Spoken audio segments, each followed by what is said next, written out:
Oui, on voulait vous dire notre souffrance dans laquelle on est en ce moment encore. Voilà, c'est pour ça qu'on a préparé un petit truc, parce que les émotions, c'est dur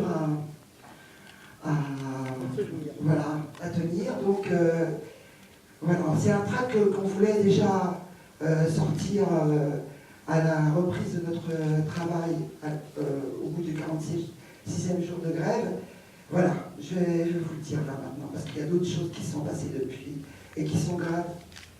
46 jours de grève, 46 jours de lutte, 46 jours pour crier la justice, le respect, 46 jours pour interpeller, 46 jours pour expliquer, 46 jours de solidarité, 46 jours d'échange et de liberté, 46 jours de douleur et de bonheur, 46 jours pour construire l'avenir sans bannir le passé.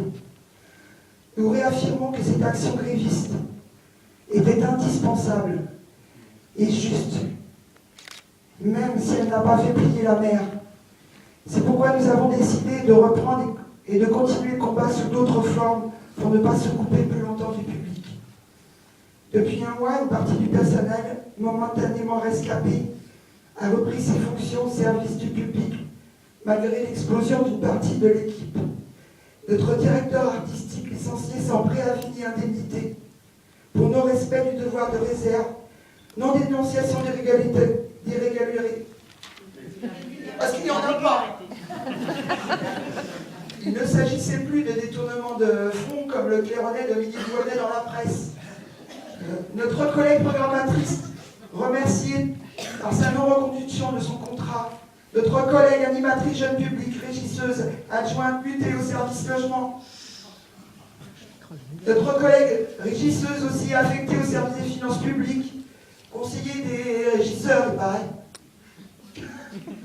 Notre collègue caissier non titularisé, ça fait 4 ans qu'il est là. Pourtant, la CAP, la commission administrative paritaire, qui est dans la fonction publique, une instance obligatoire, elle a statué contre ces décisions arbitraires.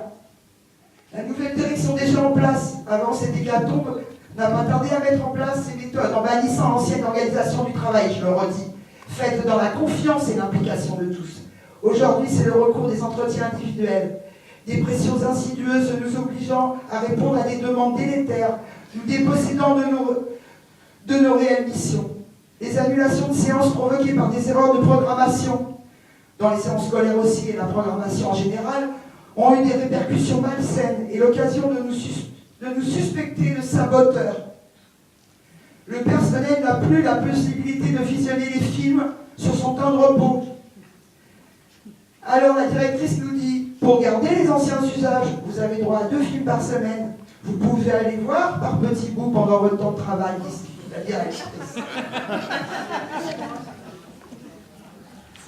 Et je ne suis pas menteuse et on n'est pas menteur pour l'espion.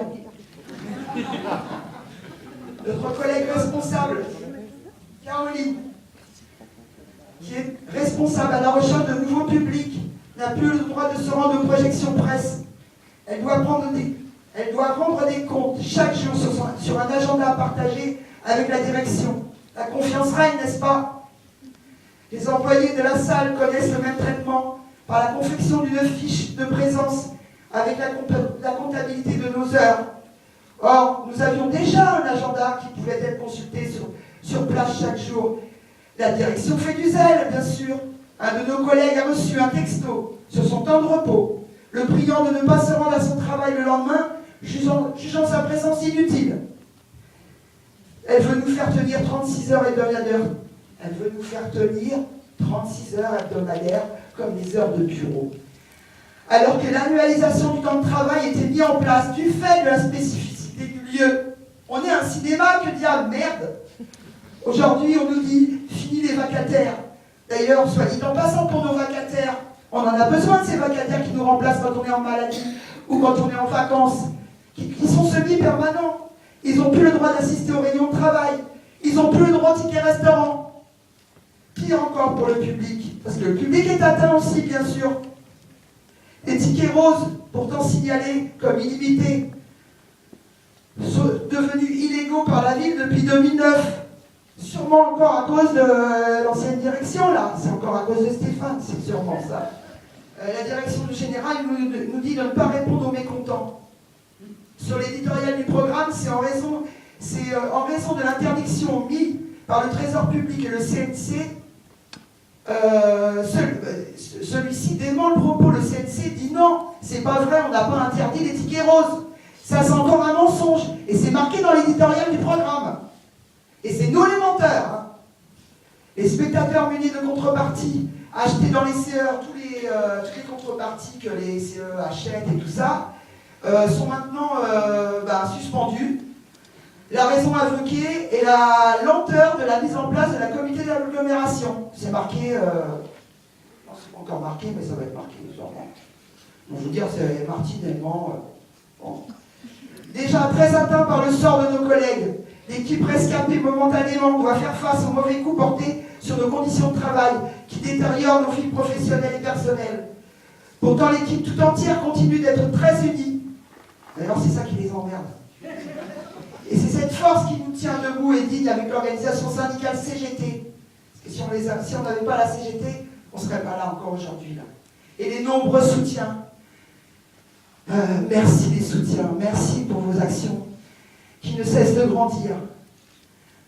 Nous voulions donc vous faire part de notre grande souffrance, vue de l'intérieur du cinéma. Du nouveau cinéma avoiné, en fait. Nous savons qu'une grande partie d'entre vous est solidaire de notre cause, car elle est devenue la vôtre, et pour qu'elle continue de perdurer et s'amplifier, il faut continuer à se battre pour la réintégration de nos collègues qui n'ont pas sali l'image de la ville, mais qui se sont battus et se battent encore pour un cinéma de qualité avec sa superbe programmation, qui ouvre en grand les portes de la culture pour tous. Faites connaître le combat que nous menons par ce tract, par les blogs, soutien au Méliès, @wordpress.com, le Méliès, en lutte, @canalblog, c'était la Sophie. Et les rencarts au Méliès, bien sûr. Merci beaucoup.